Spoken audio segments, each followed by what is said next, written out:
everybody. Good morning. Happy Saturday. So, I normally go live on Wednesday mornings at 7 a.m. Pacific time here in the US. But I had a kind of a hectic week. My kids were in town for that Easter holiday and we were celebrating birthdays. So, I just decided to change things up this week and go live on Saturday instead so that I could have time to visit with my kids. They're both young adults now. One's living at home while he is going to school, and the other one is going to school out of state. And I just have to say, my kids were both serving in the military and they were overseas. We did not get to see them for 4 years. So we spent holidays without them for quite a long time, it feels like. So when I get a chance to hang out with my kids, both of them, it was so awesome having them both in the house. It's and since they were weirdly enough both serving in the same place at the same base on the other side of the world, it was kind of nice to watch them have their interactions because one will say something funny about what they experienced and the other one will just instantly start laughing. So it was really nice having them home. So that's why I'm going live on Saturday this week instead of during the week, because my husband and I just really enjoyed spending time with them and celebrating birthdays. So if you're joining me today, I'd love to know who's here. Go ahead and post your name in the comments. Let's see who's here. Where are you from? What population do you work with?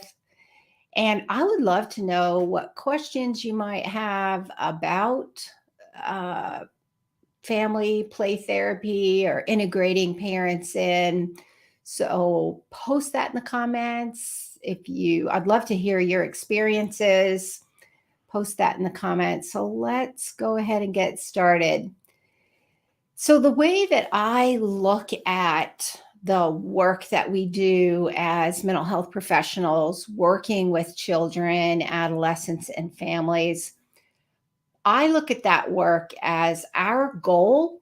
The ultimate goal is to help your clients develop resiliency, to help them develop some bounce back, so to speak, when they are navigating life. And so that's the lens that I look at when I am thinking about what needs to happen in order for my client to get better.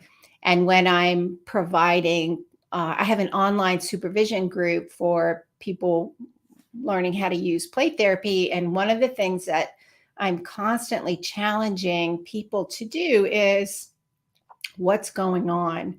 What needs to happen in order for your client to develop resiliency and not have to come back anymore? So that's, to me, that's one of the most important things to do. And in order to do that, we need to think about what's going on with clients. And in order to do that, I think it's really important to think about what theoretical lens that you're using, or lenses if you have more of an integrated approach, which I think most of us in the mental health field do have more of an integrated approach. So hello, Simone. It's good to see you. So Simone says, started as a play therapist in primary. Well, welcome. That's awesome. And are you still doing play therapy? And I'm going to guess you are in the UK with your BACP credentials there. So welcome. Good to have you. So to me, in order to think about what needs to happen for clients to get better, we need to think about figuring out what are the roots, what's going on with clients, and then what needs to happen in order for them to get better. And so I'm I one of the things that I think about is, and here's a common scenario that tends to happen. I know it's happened with me. Um, it's also that I do a lot of play therapy trainings. Most of them are online now. And I do a lot of supervision, which is online. And one of the things that regularly comes up is trying to get a sense of what's going on with clients. So think about most of us have had this experience where you have a client and parents are bringing, let's say, 8-year-old or 9-year-old client, and let's say your client has anxiety and you're providing some individual play therapy strategy, individual play therapy model, because I think that's most of us have been trained that way, to use play therapy more for individual counseling and not necessarily family play therapy. So during the course of your individual sessions, maybe you start to wonder what is going on. Like there seems to be something missing, and your client just doesn't seem to be able to use parents very well for that co regulation. Or maybe parents, when you do your have your meetings with parents to do that collaboration, maybe you're getting a sense of, something is not adding up. So, what do you do? Um, how do you figure that out? To me, one of the best ways to do that is get the whole family in the session, have a family play therapy session, because then you get to see in real time what's going on. And if the goal is to help your client develop resiliency and to help them overcome whatever it is that's going on with them, maybe they're coming in for anxiety or depression, or maybe acting out behavior problems. And the goal is to work yourself out of a job, meaning you help them get to the point where they don't need to come anymore. In order to think about it that way, you really need to think about what needs to happen for that change to occur. And children live within the context of their family system and their family relationships. And they're going to be hanging out with their family way longer than they're going to be hanging out with you. As a therapist, you're there for a brief period of time to help them get better. They're going to be with their family the rest of the time. So, the way I think about it is, why not see what needs to happen to strengthen those relationships within the family system? And to do that, what lens are you looking at to understand what's going on?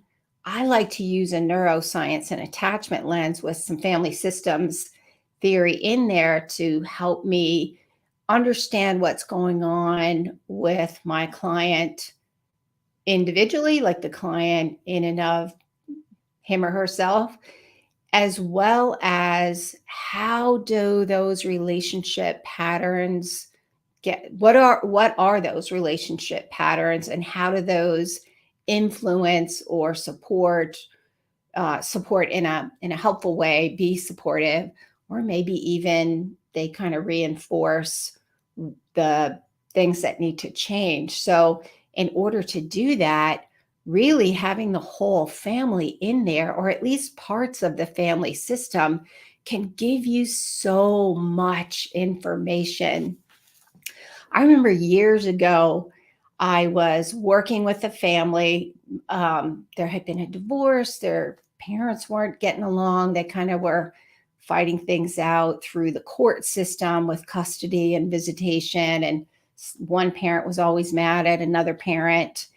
And there were step parents involved. And the children, they were elementary school age, where one parent was bringing them because the kids were struggling emotionally, anxious, kind of sad and grieving the loss, and honestly, kind of tired of the courts being involved in their family. That's really stressful when the courts are involved. And there was a there was a step parent And I, the mom who was really articulate, really tuned in with kids, would report some things. And then I would think in my mind, something is not adding up here based on what I know about family systems theory, based on what I know about attachment and relationships and how those influence behavior in children and kind of how all those work together. In my mind, I was thinking something is not making sense and I am missing something. So I asked if they would be willing to do family play therapy sessions, which they were. And I had them come in. Just, I don't have both sets of parents, I had one household. So parent and step parent and kids. So parent and step parent and the kids came in and I gave them a play therapy activity. And as I was watching them do this play therapy activity, because when you use play therapy, it really helps to engage the whole family, and it doesn't necessarily um, matter so much the different developmental stages. Like you can have I've had 5 year olds and middle school and high school kids and elementary age siblings, all different developmental stages in the family and come in. So to me, it's always interesting to see how those family members interact and how parents navigate those different ages and stages for the kids when they're going through some difficulties. So the play therapy helps to get everybody on the same page and kind of helps them to engage more in the play therapy process so I can see what's going on. So I gave this particular family a play therapy activity that they were doing. And during the course of the session and watching, it became so clear what the family patterns were. And one of the things that I was kind of pondering, or a little suspicious isn't a good word, but one of the things that I suspected was going on, but in the course of talking with the mom and stepdad, I wasn't getting that information. And when the family came in for the play therapy session and I had them do the activity, it became so clear what was going on. And I remember sitting there watching, thinking to myself, oh my gosh, there it is. Wait, is that really? Yes, it is. That wow, that's what's going on. And it reaffirmed like what was going on. And the reason that's important is because then that gave me information that I could use to work with this family in order to help them develop the resiliency skills for the kids to be able to use parent and step parent to see what was going on within the adult relationships and how to help the kids navigate through that. And I would not have had that opportunity if I had not done this family play therapy session. And we did more, and it was really helpful. And in between, I have a whole model that I use in my attachment based family play therapy model. There's a whole process that I use with parents that kind of helps navigate the treatment process. So, how I structure the sessions, what type of interventions I use, and I will teach those to the people that I supervise. In fact, I just had that conversation with one of the therapists I supervised earlier today about how to use that and how it's going to benefit that family that the therapist is working with. So, to me, is there a best way? Is there a perfect way to help children heal in the play therapy process? I I don't know perfect one or the other. I think part of what we're figuring out as play therapists and mental health therapists working with children, adolescents, and families is what does our client need and what theoretical model am I going to use? I do believe that family play therapy is a really valuable modality to use with clients. So maybe you start out with individual. I think using an attachment based family play therapy model with your clients will help you um, work with that client in a deeper way. I think they can engage in the healing process at a much deeper level using the therapeutic powers of play and integrating the whole family in there.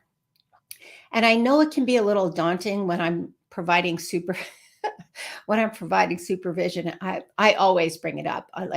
Because I believe so strongly in integrating the family system into the play therapy process, that I'm always recommending it. And so Simone says, yes, she's in the UK. And I don't get parents to join me as I feel the child can't tell their story. I don't get parents to join me as I feel the child can't tell their story. Simone, are you saying that you do have parents join the session? I was sorry. I was a little confused. Yeah, I definitely think having parents involved in the treatment process is helpful because it's been my experience that children can't articulate as well as the adults. And here's the thing: you get everybody in the session together, at least even parents and their child, you get a much better picture, so to speak, of what is actually going on. So you find out the strengths of what's going on within that family and those you want to highlight and reinforce, because that's the goal, is develop resiliency. The goal is to help children use their parents to navigate their challenges. Integrating parents in is really helpful way to get parents to be those co-regulators for their children. So to me, being able to use a theoretical model in order to help children engage in the treatment process with their parents provides a lot more information, and then I know what strengths to reinforce. And also, I can work with parents to make some adjustments and shift a few things that it's going to create a much stronger attachment connection within the family system and strengthen those sibling relationships. Um, and here's the thing about family play therapy. So if we're looking at what lens we want to use in play therapy, because I think it's important to have a theoretical model and framework that you use, because then that helps you figure out how you're conceptualizing what's going on with your client.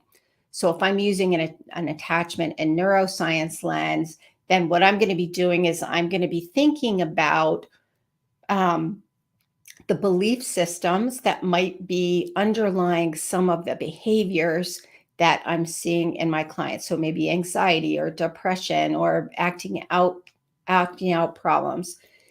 Mentalization, I don't if you've ever heard of that concept. Mentalization is really, in a nutshell, the way in which we understand ourselves, the beliefs, the values, the ideals that we have about ourselves, and how we make sense of other people, their intentions, their beliefs, their values, and make sense of relationships, intentions, and emotions of others. That forms the basis for the beliefs that we have about ourselves. And one of the things we know about attachment theory is that it is an important part of a child's sense of self, developing their sense of self. And if we have the ability to look at that, some of the behaviors or symptoms that are bringing your client to the treatment process, if I'm using that neuroscience and attachment lens, I understand mind body connection, emotion regulation. I also can use that to help me understand where some of the triggers for behaviors are coming in. Like, how is my client understanding the intentions of others? Are they making sense? Are people safe? Are people not safe? Am I a good kid? Am I a bad kid? All of those things come out of the context in large part.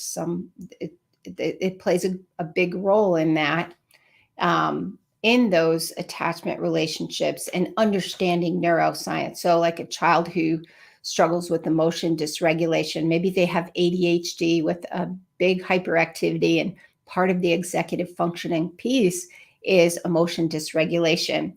Even that, if we look at how that is manifest and managed within the family system, we get a sense of how the child is able to use or not use parents for co regulation, and how that influences their beliefs about themselves to help them develop that resiliency. I think that's an important part of what we need to do as therapists working with children and adolescents. And the other thing is, if we're looking at things from that family systems lens, then we can identify those relationship patterns, those attachment patterns, which includes sibling relationships and how sibling relationships influence each other. And one of the things that we know is when one part of the family system is struggling, everybody in the family system is impacted. That doesn't necessarily mean the family is going to be broken forever, so to speak. What it does mean is, if we have the ability to have family members in there, then we have the ability to see how they're supporting each other, or where maybe some mistrust or hurt, or even some trauma has happened among those relationships. And if the family is in there, then you have the ability in real time, so to speak, to help to heal those relationships. And that, in the end, helps your client to develop resiliency throughout their life, knowing how to navigate different kinds of relationships. And so, using that family systems lens helps you to figure out what's going on, helps you to figure out those relationship patterns, helps you to figure out what the strengths are, and helps you to figure out where some changes need to be made. And you won't be able to do that as well unless family is in the session with you. And you can have different parts of the family in at different times. I use different attachment based models, such as filial therapy or theraplay. One of the things that for me has been kind of limiting is those models typically are one child and one parent. And I like to, that's not really the child's whole world. Their world is everybody in their family. And so if I get at least even parts of the family, like I've had mom and stepdad, or mom and live-in boyfriend and child. I've had mom or dad and siblings in there. And that has given me the ability to see what's going on and to strengthen those relationship patterns. And you can do that when you have the whole family in there. So, the other thing is, a lot of the time, when I recommend doing family therapy, and let's say there are teenagers and elementary age school kids, that can be hard to manage those different developmental stages in there. And if you're using play therapy interventions, you can help everybody in the family access those therapeutic powers of play using play therapy and expressive arts interventions. And that also gives you an idea of the patterns. I mean, a lot of the activities are fun. And so seeing how the family either engages or doesn't engage, like I'm thinking of a time when I had a family, there was a 10-year-old, 14-year-old, and a 6-year-old, and mom and a stepdad. And uh, the 5-year-old was not being left behind. That the 5-year-old was keeping up with the rest of the siblings because they don't like being left behind. And it was interesting to see. My client was the teenager, and it was interesting to see how she interacted or how she managed everybody in there. And what I noticed in the session was she wouldn't engage. She just was really shut down. And it gave me the opportunity to see how the other family members kind of managed that, and how the parents managed that, and gave me some really good information. And then in family, when it's just parents, gave me the opportunity to talk with them, and we did some brainstorming about maybe how to shift some of those patterns. And using play therapy and expressive arts helped everybody with different developmental stages to engage in the therapy session. So that was, to me, that's one of the powerful things about using play therapy and expressive arts in a family play therapy session. So that's it for today. I just want to highlight just kind of a recap of things. Um, Really using a neuroscience and attachment lens gives you a framework for understanding the problem, so to speak, and also how to help your client get better. And using a family systems lens helps you to conceptualize and understand your client within their family system. This is their world. Their world is their family. And so seeing how they navigate through that navigate through whatever it is that's going on with their family, and how the family responds, and how those relationship patterns really gives you a good idea of what things might be contributing to the problem, and also identifying some of the strengths of the family so you can continue to support those and help develop more resiliency and strengthen those relationships that they're going to have for a lifetime. And to me, that's the goal. How do we help them be successful for a lifetime? Now, that doesn't mean they won't need counseling in the future. It is my goal, though, to help them develop the skills that they need so that they don't have to come back anymore. And using the therapeutic powers of play is, to me, that's the glue. That's how you get everybody involved. That's also the way that you help everybody in the family engage in the change process at a much deeper level. And I think that's where the magic happens. And to help your client make those changes, the accessing those therapeutic powers of play gives them a way to do that meets their unique developmental needs, so that they don't have to use like a traditional kind of adult talk therapy cognitive, where I articulate my emotions well and I identify all my triggers, and I communicate to you as a therapist in an articulate way. Doesn't always happen. In fact, using those therapeutic powers of play with play therapy and expressive arts often provides that really powerful way to help clients change and make those healthy changes that are going to give them that ability to be resilient and manage things in their life. So that is it for today.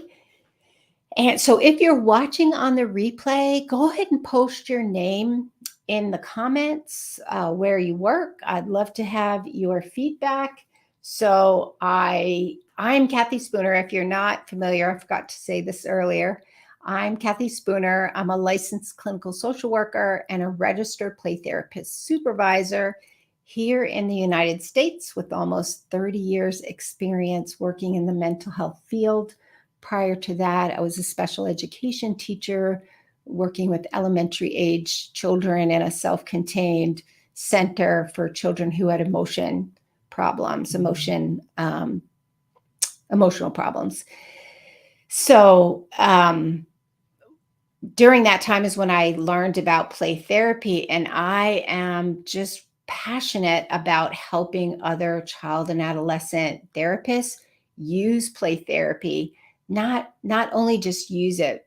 My goal is to help you excel, to tap into your mental health therapist superpowers. I'm a huge Star Wars fan, so I like to say to help you become a Jedi master in the play therapy world, because that's how we help communities heal. That's how, in your community, being an excellent therapist in your community means more families heal. And that, to me, is an important reason for getting into this field to begin with, is to make a difference in the lives of the people that you're working with. So I go live on LinkedIn typically every Wednesday at 7 a.m. I go live in LinkedIn and on my YouTube channel, and also in my Facebook group for mental health professionals using play therapy and expressive arts. If you're interested, that group is called Play and Expressive Arts Therapy Playground. If you're a mental health professional working with children and adolescents using play therapy and expressive arts, you might be interested in that group. So you can hop over there and join. You do have to answer the questions in order to be admitted into the group, though. So I actually have I have a training coming up in May. It's called Attachment Focused Family Play Therapy. I teach you the model that I've used to work with families using kind of a structured yet flexible framework with an attachment and neuroscience lens. And in the training, you'll also learn the treatment phases.